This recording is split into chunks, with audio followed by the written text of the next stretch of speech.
It's a race where you will run and sometimes you feel the soles of your feet and hurt.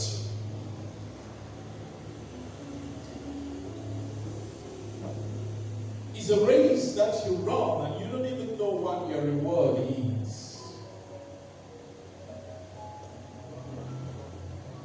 But it is one of the races that everybody wants to go into.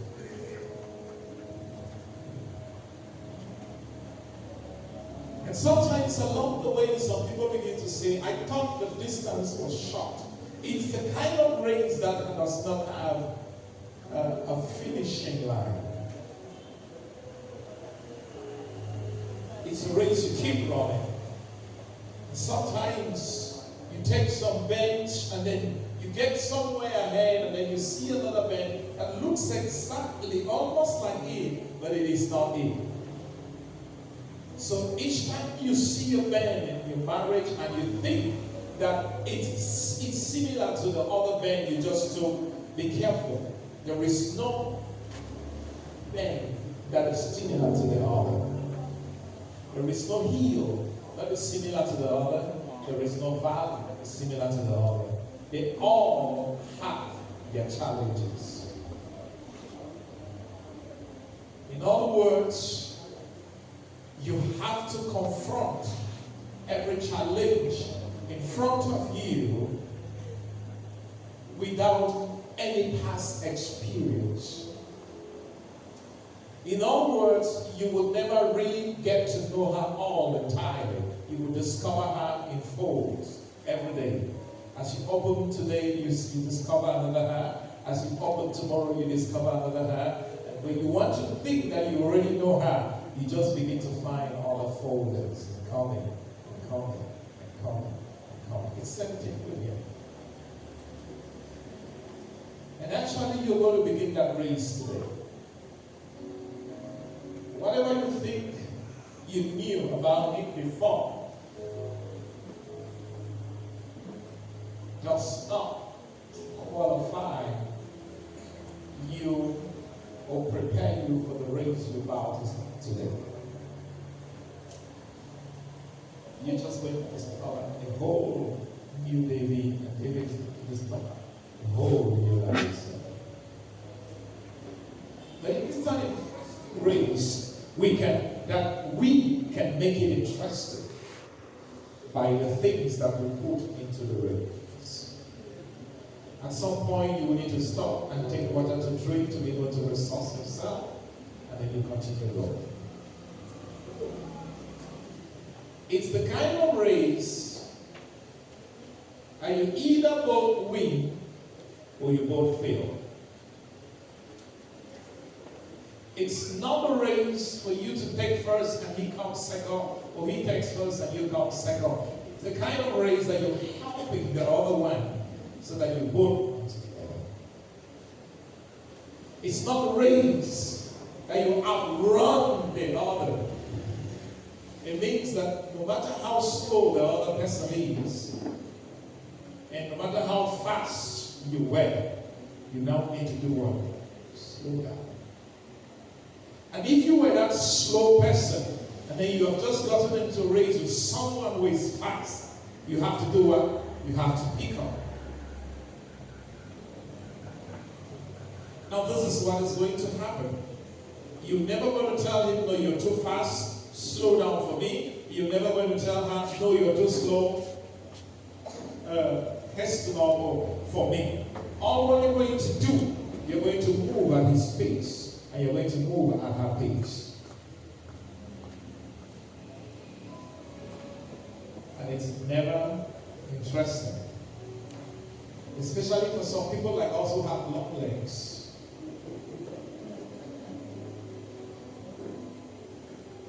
And of course, I don't mean about the long legs to run. But I just mean about what you've been used to. Life is about to turn around for you.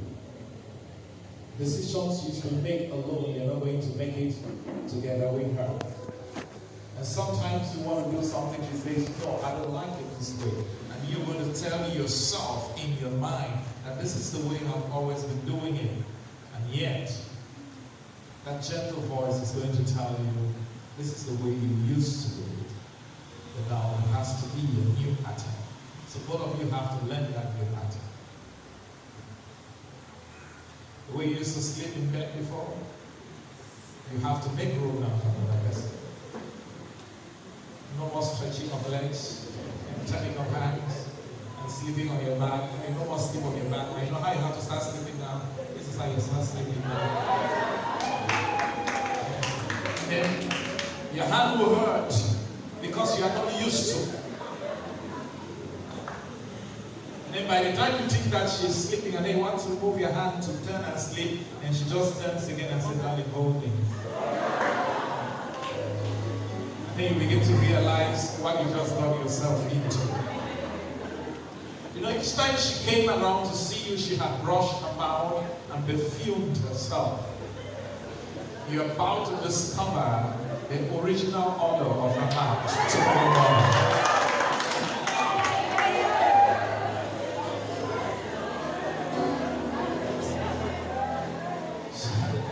You're going to be asking yourself, Master,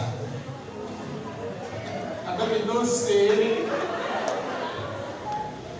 yeah, that's how it is. That's how it is. And that's marriage for you. It's not 50-50. It's not you bring 50, I bring 50. No, it's you giving 100 and she giving 100. It's not. One of the problems we have in marriage is because we always ask the question, what about me? Actually, when you go into marriage, it's not about you. It's about her. It's about him. So all what you want to do is to keep him comfortable. And all what you want to do is to keep her comfortable. And if each person is focusing on the good of the other person, there will never be a what about me. But when you stop focusing on the need of the other person, that's when the what about me begins to come in. There will be times of disagreement. Voices must never be heard.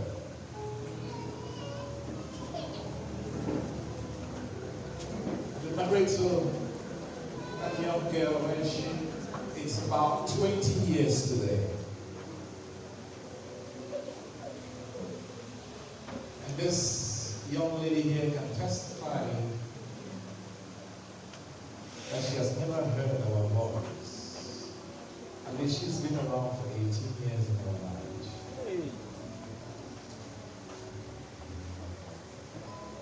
But we have issues. But we learn how to talk our issues without including sentiments. In a marriage relationship, it is not who is wrong. It is what is wrong. If you have that, you always look for the problem and not for the who.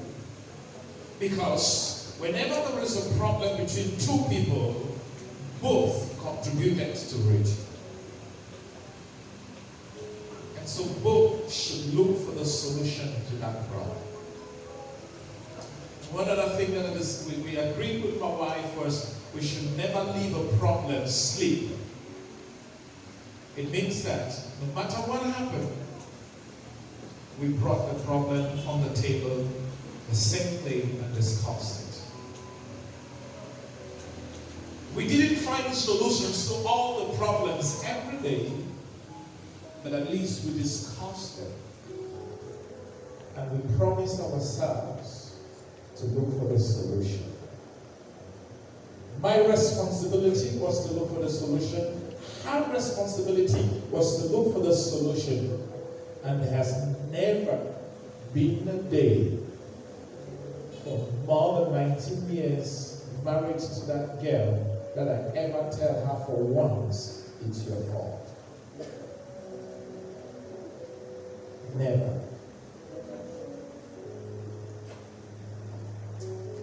You know how to take blame when someone is wrong? That's the meaning of I do. When we say I do, you listen to the phrase that has been said before you said I do. Under all circumstances of life. In sickness, I do. In health, I do. In poverty, I do. In wealth, I do. Forsaking all others, I do. But let me tell you, it's not going to be easy. Because you will still turn around and see very beautiful girls. And sometimes you might be tempted to say, if I had just waited a bit, then you already did. You see some other men slimmer than him, maybe taller than him, and you say, whoa. Maybe more gentle, I don't know, but you already said, I do. What keeps you going in this relationship is going to be what we call commitment. Because there will be days you will not feel one iota of love for him, nor for her. So love is not a feeling. Love is a commitment. So you have to tell yourself every day, I love you. And you have to tell her every day, I love you. And that's very important. And keep reminding her every day about that. I love her. Even when you don't feel it, you have to embrace it. It is a duty. That's marriage. It is a responsibility. It is an assignment. If you thought Larissa will satisfy you, then you are just making a big mistake. And if you thought David is going to satisfy you, you're making a big mistake. What you are actually coming into this relationship to do is to sharpen and fix him to become what God intends for his life. And you fix her for her to become what God intends for her life. And by so doing, you must not be a stumbling block. And it's for all of us, for those of us who are married, and for those of us who are thinking that we want to get married. And even for those who are crying and say, wait till I don't go away, never give me my own master.